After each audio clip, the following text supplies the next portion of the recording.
بسم اللہ الرحمن الرحیم۔ السلام علیکم۔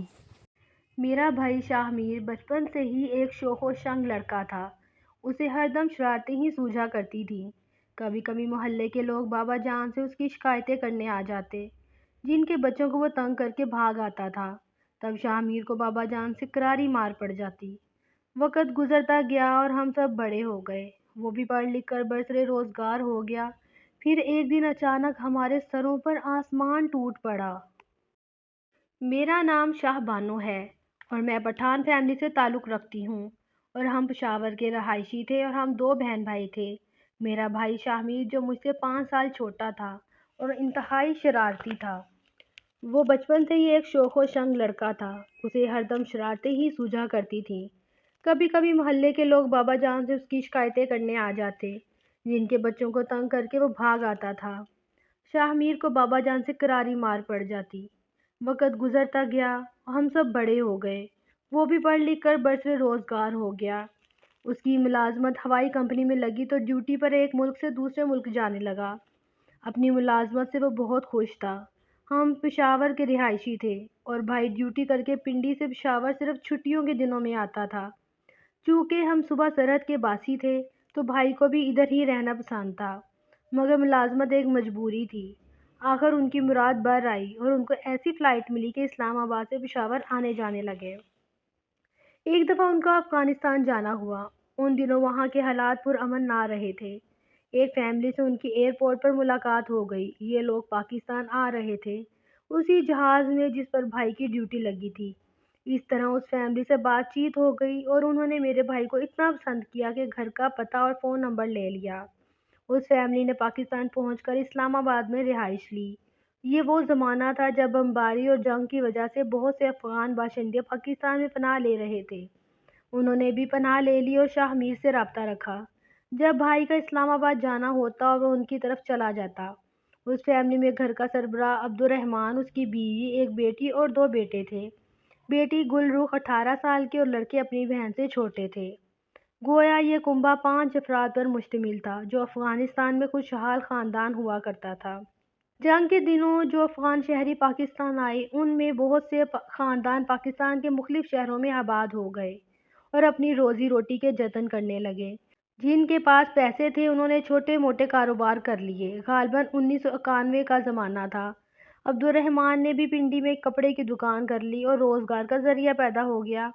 اب اسے اپنی بیٹی کو بیاہنے کی فکر تھی۔ ایک روز عبدالرحمن کی فیملی شاہ میر کے توسط سے میرے والدین سے ملنے آئی تو ہم نے گل رخ کو دیکھا۔ اس لڑکی کے حسن سے ہماری آنکھیں خیرہ ہو گئیں۔ ایسی حسین، معصوم اور پاکیزہ صورت لڑکی میں نے کبھی نہیں دیکھی تھی۔ سرخ و سفید رنگت، شربتی آنکھیں اور نئے نقش کسی یونانی مجسمے جیسا تھا۔ میں تو دیکھتے ہی اس پر فریفتہ ہو گئی، مگر بات نہ کر پائی کیونکہ اسے اردو آتی تھی نہ پشتو۔ وہ افغانی زبان میں بات کرتی تھی، جبکہ ہمیں ان کی بولی سمجھ میں نہ آئی۔ البتہ اس کے والد پشتو میں گفتگو کر سکتے تھے، لہٰذا وہی میرے والد اور بھائی سے محو گفتگو رہے۔ ہم نے گل رخ اور اس کی ماں سے بس اشاروں میں باتیں کی اور مسکراہٹوں کے تبادلے سے ہی کام چلایا۔ جب وہ چلے گئے تو والد نے میری والدہ سے کہا کہ یہ افغانی سدوزوئی قبیلے سے ہیں اور اپنی لڑکی کی شادی کے بارے میں فکر مند ہیں۔ اگر تمہیں اس کی لڑکی پسند آئی ہے تو ہم شاہ میر کے لیے گل رخ کا رشتہ لے لیتے ہیں۔ والدہ کہنے لگیں، لڑکی کو ہماری زبان نہیں آتی اور ہم کو ان کی بولی سمجھ میں نہیں آئے گی، پھر گزارا کیسے ہوگا؟ والد نے کہا، کچھ دنوں میں ہی ان کی گفتگو میں سمجھ آنے لگے گی، کیونکہ یہ کچھ فارسی سے ملتی جلتی زبان میں بات کرتے ہیں، کچھ پشتو کے الفاظ بھی بولی میں مشتمل ہیں۔ بہرحال تم سوچ لو اور شاہ میر سے بھی بات کر لو۔ شاہ میر کو تو گل رخ بہت پسند آئی تھی۔ جب ماں نے ذکر کیا تو وہ بولا، میں نے تو پہلی نظر میں دیکھ کر اس کو لڑکی کو پسند کر لیا تھا۔ آپ لوگ زبان کو مسئلہ نہ بناؤ، گل رخ ایسی حسین بہو آپ کو ساری دنیا میں ڈھونڈنے سے نہیں ملے گی۔ میں نے بھی بھائی کی ہاں میں ہاں ملائی اور ماں کو راضی کر لیا۔ اس طرح گل رخ 2 ماہ بعد میری بھابھی بن گئی۔ بھائی تو اپنی دلہن پر فدا تھا۔ ہم بھی گھر کی بہو پر ہزار جان سے واری ہو گئے۔ وہ تھی بھی ایسی منموہنی اور اچھی خصلت والی، معصوم، سیدھی، سچی اور بھولی بھالی۔ امی ابو کا ادب کرتی، کام میں ہاتھ بٹاتی اور ہم سے پیار کا اظہار کرتی۔ لیکن سب سے بڑا مسئلہ زبان کا تھا۔ ہم سب کو اردو آتی تھی، ہم نے اسکول پڑھا تھا، لیکن گل رخ کو اردو نہیں آتی تھی۔ तब भाई ने उसके लिए एक लेडी टीचर का बंदोबस्त कर दिया जो घर पर उसको पढ़ाने सिखाने आती थी।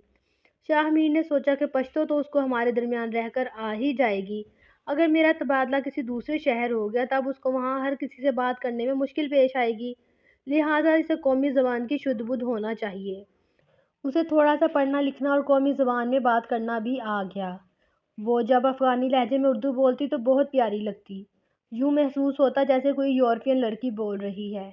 एक दिन भाई ने बताया कि उनको कौमी एयरलाइन में नौकरी मिल गई है और वो कराची जा रहे हैं। उनके साथ गुलरुख भी जा रही थी। दोनों बहुत खुश थे।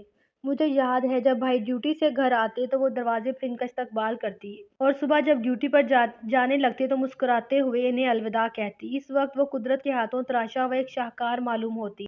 कराची में तो सभी पास पड़ोस उर्दू बोलते हैं। उसने भी मेहनत से यह ज़बान सीखी। एक अफ़गानी लड़की मुंह से इतनी अच्छी उर्दू सुनकर लोग हैरान हो जाते। एक रोज़ भाई अपने किसी दोस्त की शादी में हमें लेकर गए जहाँ ख़वातीन के लिए अलहदा इंतज़ाम था। खाना खाने के बाद एक क्रिश्चियन लड़की जो शाहमीर के दफ्तर में काम करती थी बड़े इश्तियाक से उसकी शरीके हयात से मिलने हमारी तरफ आई। शाहमीर उसे गुलरुख से मिलाने लाए थे। उस लड़की मारिया ने गुलरुख को देखकर भाई से कहा, तुम्हारी बीवी बहुत खूबसूरत और सादा है। जब उर्दू बोलती है तो बहुत प्यारी लगती है। ये बात सुनकर भाई हंस दिए तो मारिया भी हंस पड़ी। कभी ड्यूटी के बाद शाहमीर देर से घर लौटता तो गुलरुख भाभी उनके इंतजार में जागती रहती। उसकी आदत थी कि रात खाना भाई के साथ खाती, ख्वाह कितनी ही देर क्यों ना हो जाए।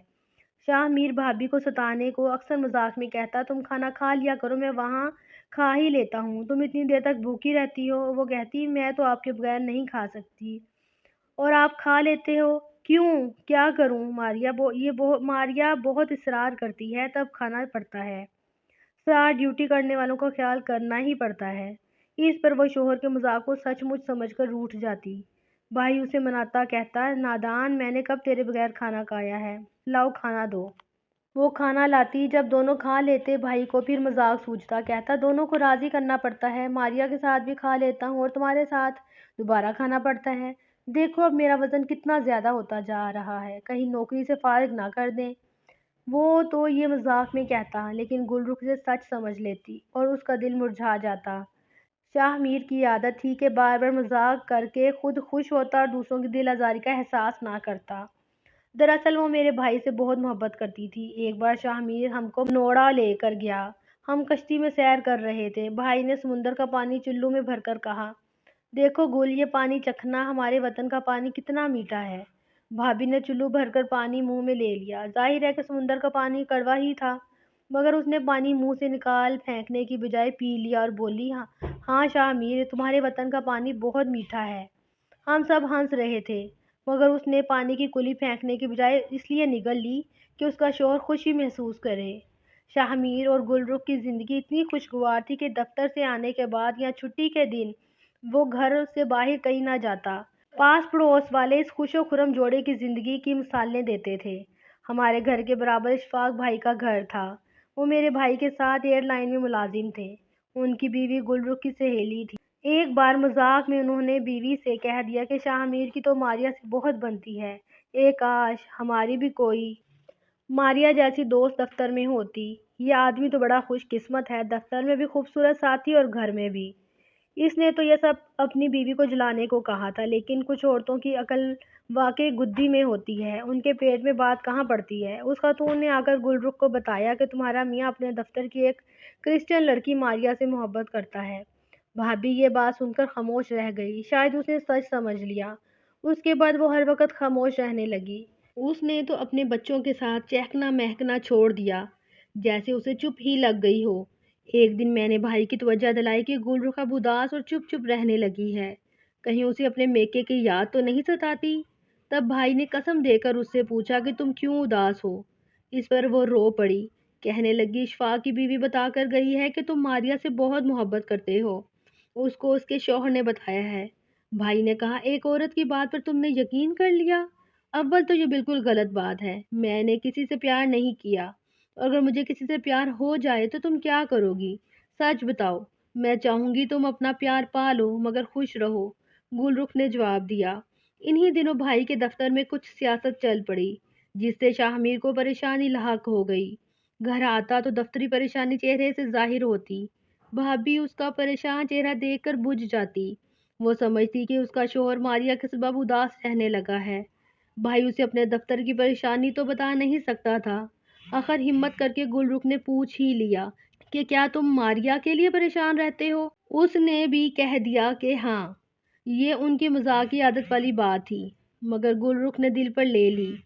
एक रोज मुझसे बोली, शाहबानो बाजी, मैं बहुत दुखी रहने लगी हूँ क्योंकि मेरे सर का मालिक दुखी रहता है। भाई का ऑफिस की कोई परेशानी होगी, ऐसी परेशानी आती जाती रहती है। तुम क्यों दुखी होती हो गुलरुख? क्यों ना दुखी रहूं? जिस लड़की से वो प्यार करता है मेरी वजह से उसके साथ शादी नहीं कर सकता ना। मैं उसके बच्चों की माँ जो हूँ, वो तो अभी अब बहुत परेशान रहने लगा है। आखिर भाभी ने मुझे अपने दिल की बात कह ही डाली। मैंने कहा, भाभी ये बात नहीं है, तुमसे भाई ऐसे ही मजाक में कहता है और तुम सच समझ लेती हो। उसकी तो ये आदत है बचपन से मजाक की। एक दिन भाभी शाहमीर से बोली, मेरे सरदार, एक बात कहूँ? एक नहीं 10 कहो। 10 नहीं, बस एक ही बात कहनी है। अगर आप उस लड़की के बगैर नहीं रह सकते जिसके लिए उदास रहते हो, तुम्हें मेरी कसम उससे शादी कर लो। मैं उस बात पर राजी हूँ। मैं खुश देखना चाहती हूँ आपको। अच्छा, कर लूंगा, तुम क्यों फिक्र करती हो? तुमसे पूछकर थोड़ी करूंगा। भाई ने जिस बात को जरा बराबर अहमियत ना दी, उसको गुलरुख ने दिल के दामन में बांध लिया। हालांकि शाह मीर उसके सिवा किसी से मोहब्बत ना करते थे। खुदा के बाद अगर कोई जात थी जिसकी उसे चाहत थी तो वो गुलरुख ही थी, जो उसकी रग रग में समाई हुई थी। वही उसके सब कुछ थी। अगर वो ये जान लेती तो आज अपने प्यारे शोहर से दूर ना चली जाती। वो भोली भाली औरत ये अंदाजा भी ना कर सकी कि शाह मीर जो सब काम करता है, मेहनत करता है, वो ये समझता था कि उसके अमल से ही मोहब्बत साबित है। तो फिर मजाक में कुछ कह देने से या जबान से मोहब्बत का इजहार ना करने से क्या फर्क पड़ता है? हर ऐश आराम, जिंदगी की हर सहूलत उसने गुलरुख को मुहैया कर दी थी। मोहब्बत खुद अमल से जाहिर होती है, ना कि ज़बानी इजहार से। कुछ दिन गुजरे थे कि भाभी की तबीयत गिरी गिरी रहने लगी, जैसे उसे कोई घुन अंदर अंदर से खा रहा है। अम्मी और भाई समझे कि फिर से उसकी गोद हरी होने के ये आसार होंगे, लेकिन जब उसकी तबीयत ना संभली तो शाह मीर डॉक्टर के पास ले गया। उसने कुछ टेस्ट वगैरह लिख कर दिए तो कैंसर की रिपोर्ट आ गई। सभी हैरान कि ये तो अच्छी भली तंदुरुस्त थी, अचानक क्या हो गया। शाहमीर भाई के पैरों तले से जमीन निकल गई। उनकी हालत देखी ना जाती थी। कुछ साथी दोस्तों से अपनी परेशानी का तज़किरा किया जो साथ एयरलाइन में काम करते थे। गमों के मुसाइब में कराची जैसे बेमहर शहर में जहाँ हर तरफ अजनबी लोग थे, इन दोस्तों का होना भी एक नेमत था, जिन्होंने भाई को तसल्ली दी, हर तरह से तामुन का यकीन दिलाया। शाहमीर का ये आलम हर वक्त गायब दिमाग रहने लगा। ड्यूटी से छुट्टी लेनी पड़ी। हम बच्चे संभालते और वो अपनी प्यारी बीवी को। एक पल उससे दूर ना होता। कभी आपस में बातें करते रहते और कभी रोने लगते। शाहमीर कहता कि तुम्हें मैंने क्या गम दिया, अब मुझे छोड़े जाती हो। तब एक रोज गुलरुख बोली, आप मारिया से मोहब्बत करते हैं और मेरी खातिर आप अपनी खुशी पूरी नहीं करते। मुझे इसी बात का गम है। यही बात दिन रात सोचती थी, उदास रहती थी, इसी सबब खाना भी नहीं खा पाती थी। छुप छुप कर रोती और दुआ करती थी, ए अल्लाह मुझे इस दुनिया से उठा ले, ताकि मेरा शोहर अपनी खुशी पूरी कर सके, अपनी मोहब्बत पा सके, उसे अपनी दुल्हन बनाकर अपने घर में ला सके। देखो मेरी दिल से निकली दुआ अल्लाह ने सुन ली है। अगर अब मैं उस जहां से रुखसत हुई तो सुकून से जाऊंगी। पहले तो दवा के लिए भाग दौड़ की, मगर जब डॉक्टर ने कह दिया कि अब इलाज नहीं हो सकता, इनकी ज़िंदगी थोड़ी सी रह गई है, तो गुलरुख ने भाई का हाथ अपने हाथ में लेकर ये वादा लिया कि शाहमीर, तुम्हें मेरे प्यार की कसम, जिस लड़के से तुम प्यार करते हो उसे ज़रूर अपना लेना। तुम खुश रहोगे तो मेरी रूह खुश होगी। मुझे याद है जब वो ये अल्फाज कह रही थी उसकी आवाज़ लर्ज रही थी। वो शाहमीर की नहीं, हमारी आंखों से भी अश्क गिर रहे थे। उन अल्फाज से भाई के दिल को तो जैसे घोंसा लगा। उन्होंने कहा, मैंने तो मजाक में मारिया से मोहब्बत की बात की थी। मुझे क्या खबर थी कि मेरे मजाक को गुल इतनी संजीदगी से लेगी, दिल का रोग बना लेगी। शोहर बीवियों से ऐसे मजाक करते ही हैं। बेशक जिंदगी और मौत अल्लाह के हाथ में है। वो जिसे चाहे लंबी उम्र अता करे, जिसको चाहे शफा दे दे और जिसको चाहे मौत दे। मगर हम सबको तो यही तासुफ रहने लगा कि ए काश शाहमीर मजाक में भी गुल से ये बात ना कहता कि वो अपने जीवन साथी से दिल की गहराइयों से इतनी ज्यादा मोहब्बत करती थी کے مذاق میں کہیں بات کو بھی نہ سہ سکی۔ شاہ میر نے گل کے بعد شادی نہ کی، حالانکہ وہ عمر کے اس دور میں تھا جہاں امنگیں اور خواب ہی خواب ہوتے ہیں، لیکن اب ان کی زندگی بے بہار چمن ہے، جہاں نہ پھول پودے ہیں اور نہ ہی گل و بلبل کے چہکاریں سنائی دیتی ہیں۔ وہ ایک اداس اور اجاڑ زندگی گزار رہا ہے، اپنے بچوں کی خاطر جی رہا ہے۔ کل اس کی حیات کس قدر خوبصورت تھی اور آج افسانہ ہو گئی ہے۔ کہتا ہے آنکھیں بند کرتا ہوں تو پھر سے وہی زندگی بسر کرنے لگتا ہوں، اور آنکھیں کھولتا ہوں تو کچھ نہیں پاتا، صرف خوبصورت یادوں کی دھول نظر آتی ہے۔ اس دھول سے میرے بھائی کا چہرہ اور آنکھیں دھندلا گئی ہیں۔ وہ مجھ سے 5 برس چھوٹا ہے لیکن 10 برس بڑا لگتا ہے۔